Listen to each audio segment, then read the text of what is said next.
ฟังเสียงเพลงแววหวานของสาวบ้านไกลแม่แท้บอกว่าไอ้ลงลายลองหักปากใจเพียงสาวบ้า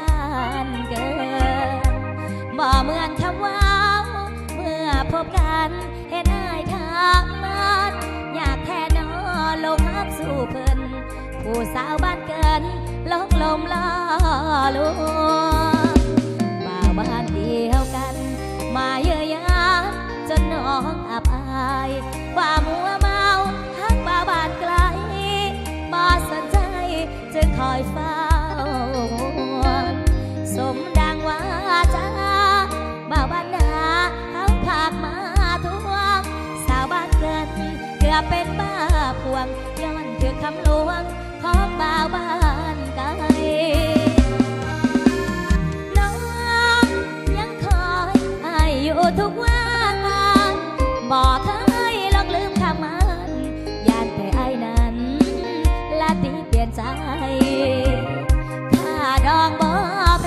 งให้ไอ้มาขอแต่งไว้ถ้ายันน้องเป็นของคนใหม่ที่ตัดสินใจเฝ้าไปสู่ขอถ้าอยากเป็นเคย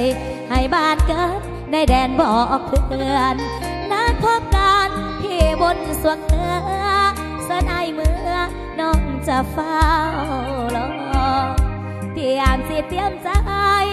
บอกผู้ใหญ่ของไอไปขอน้องจะคอยเมื่อวันตั้งต่อไอไปสู่ขอเป็นเคยบ้านเกิ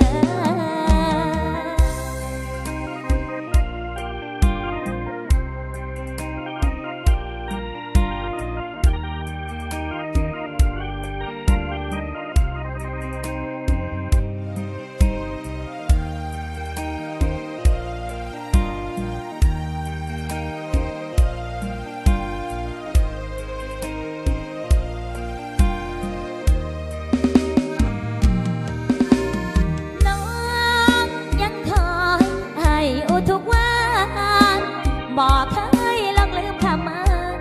ยานแต่ไอ้นั้นละตีเปลี่ยนใจถ้าดองบ่แพงให้ไอ้มา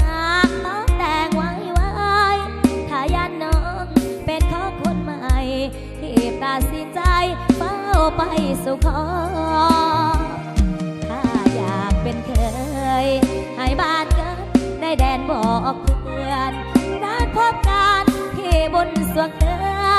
เส้นไอเมื่อน้องจะเฝ้ารอเตรียมสิเตรียมใจบอกผู้ใหญ่ของไอไปขอน้องจะคอยเมื่อวันตั้งต่อไอไปสู่ขอเป็น